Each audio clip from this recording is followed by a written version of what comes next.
Okay,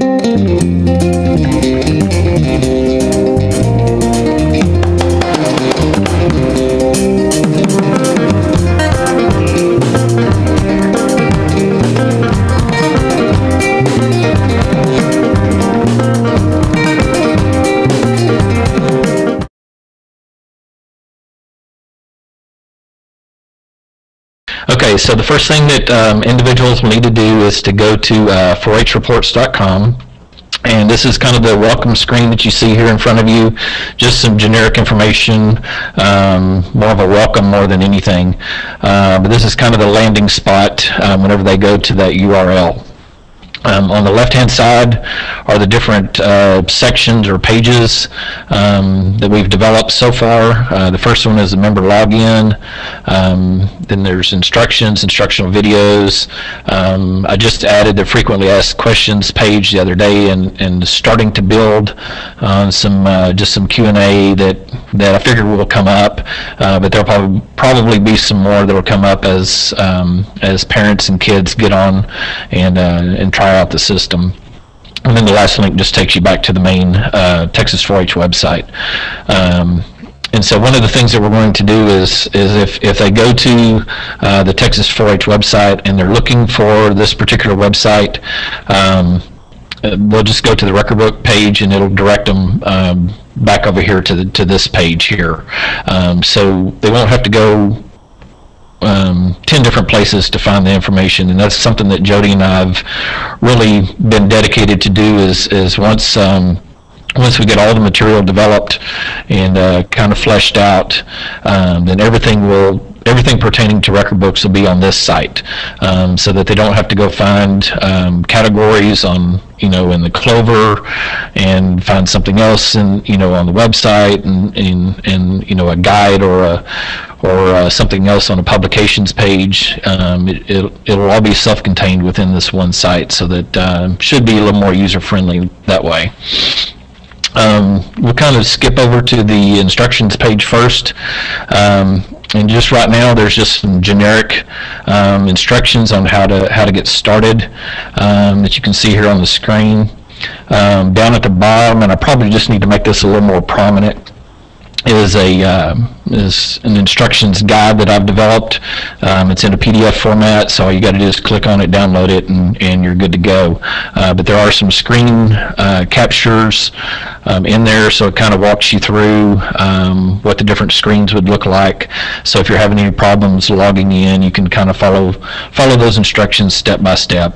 It's real similar to what some of the documents might look like on that you've seen for 4-H Connect. So. One thing to point out while we're here, obviously my email address is down here, but also this email address that you see on the screen is an email address that the individuals will receive an email from whenever they complete a form.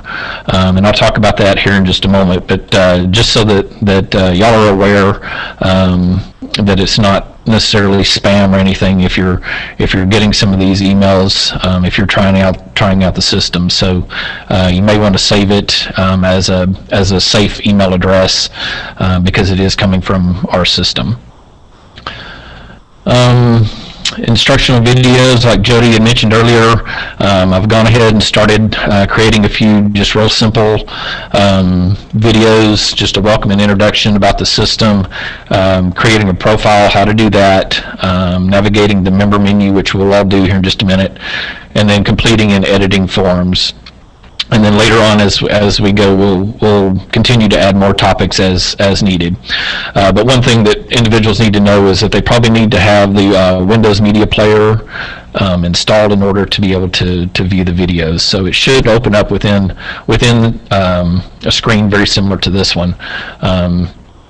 So anyway, moving on to the frequently asked questions, you can see I've added some of those. And basically what I've done is just take some of the information out of that PowerPoint and created questions and answers out of that, because we figure these are some of the more common questions that we'll be getting throughout this process. So if we were to go into now the member login part, The first thing that they'll have to have is an email address and a password.